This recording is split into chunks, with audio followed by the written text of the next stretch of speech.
Afternoon or good evening from the nosebleeds. I appreciate all the views that we got in our last video talking about the NY6 bowls. It was a fun bowl season with LSU beating UCF, ending their winning streak. Texas surprisingly being more physical than Georgia and dominating them. Michigan surprisingly got manhandled by Florida. Ohio State beat Washington narrowly, but it was pretty convincingly. Washington made a good run at the end.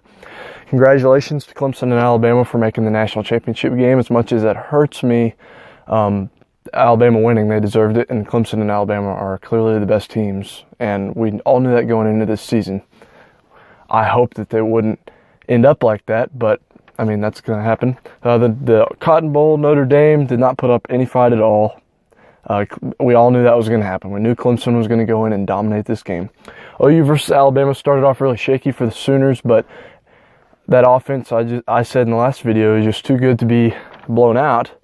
But they did start off really bad, and Alabama give them credit for being more physical and playing really good defense and containing Kyler Murray. It was a really good bowl season, and we look forward to talking about next year's college football season. Now, what I'm going to talk about today is the Thunder, Oklahoma City Thunder. I am from Oklahoma, and I'm a big Thunder fan. And I went to the last game, and they really did a good job of containing the Mavericks and playing defense. They really are good at defense, but they need somebody who can consistently shoot the ball really, really well. And it's really hard to find somebody. It's not hard to find somebody like that. I'll definitely say that. But for them, I guess it has been pretty hard to find somebody that can shoot like that. I think the closest thing that they have is Paul George when he's on, and Alex Abrinas, that's about all he can do. I mean, he plays pretty good. He's pretty big, but, you know, the Thunder they really rely on their defense, and they're really good. They did a really good job of holding the ball longer against the Mavericks and not taking too many dumb shots like they have before in past games. But they are playing a lot better. They're the third in the West. They're trending up, I believe, from last year. I think Melo was a big reason they didn't really play as well as they could have, because they gave him the ball a lot, and he's a great player. I'll definitely give him credit. He's a great player, but he is not a very good team player because, I mean, he tried Houston, and they ended up not being very good with him, and now they're playing better a lot without him, and now the Thunder's playing better without him. So I hope he has a good future in basketball. I think he's a Hall of Famer. He's not the same Carmelo Anthony that played at Denver, or the Syracuse Carmelo. I don't know. He's a good player. I wish him good luck in the future. I don't know if he's going to be able to find a team that fits him. It's going to be hard. But, you know, when you don't pass the ball, it's not very good. I mean, it's not a good thing for basketball, I don't think. I do think that the refs this year in NBA have called a lot more travels, and I appreciate that because they walk so much. It's crazy how much they walk. It's unbelievable how much they travel sometimes. Now, missing a 3-step call is not as bad as missing like a 5-step call. They get away with it a lot, especially James Harden, especially when he does that little step back thing and fakes getting hit. He really makes me mad. But he's a great player, and he doesn't need all that help from the refs. That's just my opinion. I do think the Thunder are playing really, really well. I think that they're definitely trending up. I believe that they can contend this year, maybe not win it, because, I mean, you got Golden State in the way, and they're always dangerous, especially with everybody that they have that can shoot, and everybody can shoot on that team. That's just the perk of being on the Warriors, I guess. But as I said, the Thunder have a really good chance. The Nuggets are good this year. Those are the top 3 teams in the West.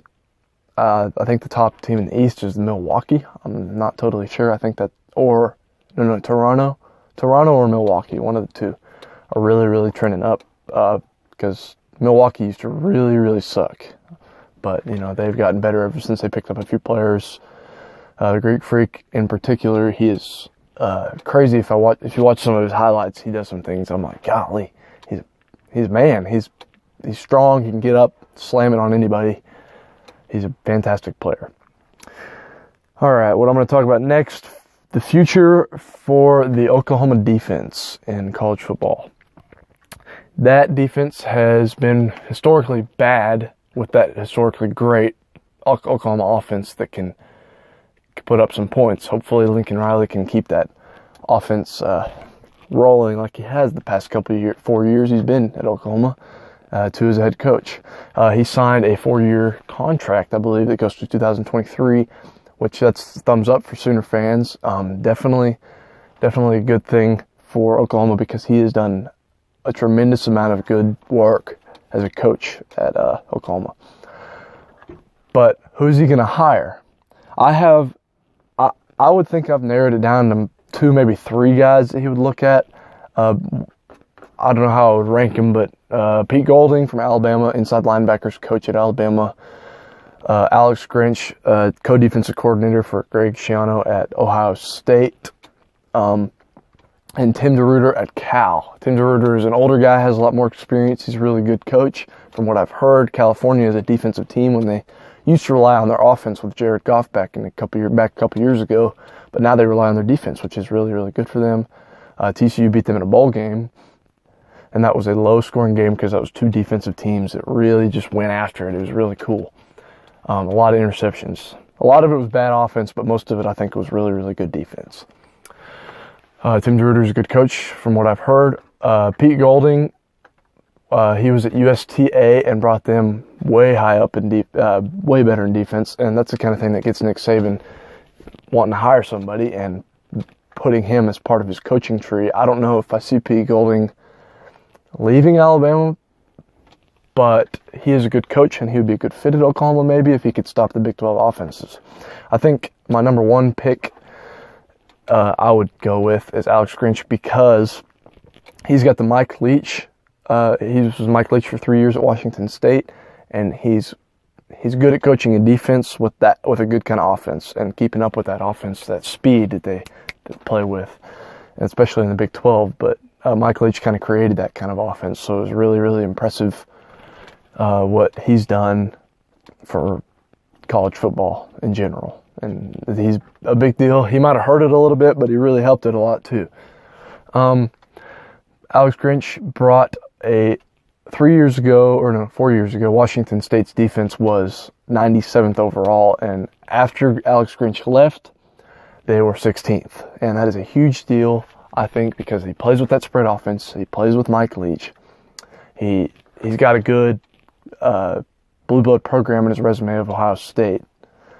He's from that Mountain Union team that only lost 1 game in a span of a few years, and Matt Campbell was also part of that program.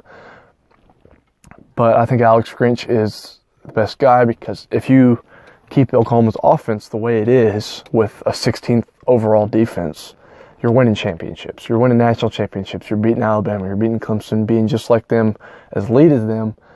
Whatever you want to say, if you're a Clemson or Alabama fan, you can't really argue with that. Oklahoma is a blue blood program, and they can recruit. Maybe not as good as Alabama or Clemson right now, but they are trending up with Lincoln Riley. He's a young coach.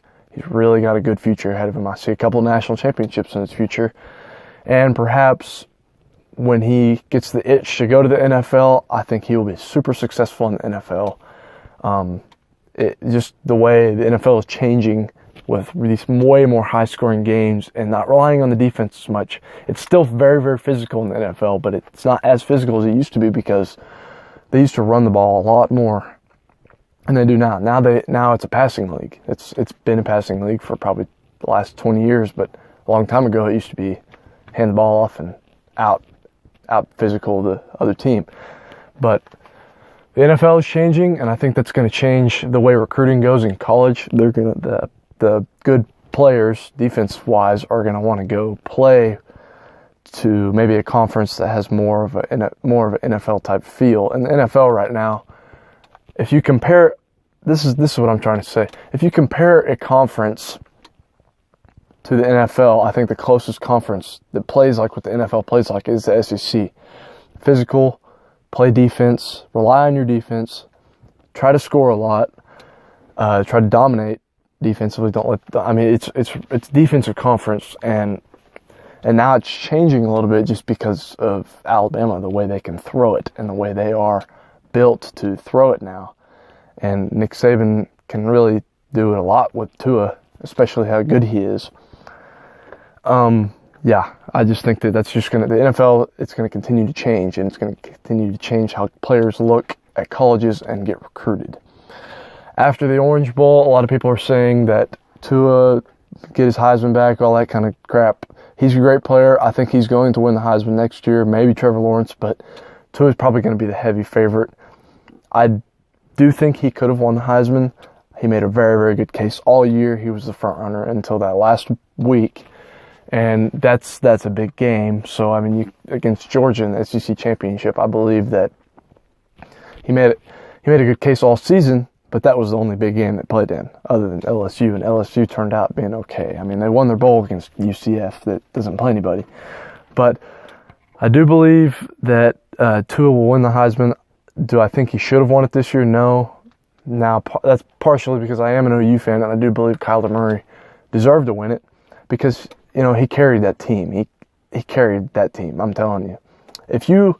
In the Orange Bowl, if Kyler Murray was at Alabama and Tua was at Oklahoma, Alabama would have won by way more. It would have been a 20 or more point game just because of that explosiveness that Kyler Murray has and that atrociousness, if that's a word, of that Oklahoma defense that it's been the last couple of years. I think that Tua had a lot easier job, and Kyler Murray had a way harder job with that great Alabama defense with Quentin Williams putting pressure on him, hitting him, sacking him, all that kind of stuff. He's a great player. Kyler Murray had a lot harder of a job, and he brought OU back in the game after that 21-0 deficit. And you can say what you want about them, you know, about them giving up. Alabama did not give up. That's not the kind of thing they do. They don't give up a lead like that. And they did, almost. And Oklahoma was back in the game, had a good shot at winning it. I don't think they were going to win it, but it was a good game, good Orange Bowl. Notre Dame obviously did not belong in the playoff. The only reason they got in is because they have their gold helmets and their tradition at that program, and it's a great program, but they haven't been relevant for 35 more years. All right, that's all I'm going to talk to you about from the nosebleeds. Sorry my other two friends couldn't be with you today, but I needed to record a video and get going on this YouTube channel. This is our second video. I appreciate you viewing and subscribing. I'd really appreciate it if you subscribed. Thank you for everything. Thank you for all the views. Leave some comments in the comment section. I'm signing off from the nosebleeds. Goodbye, everybody. Boomer Sooner.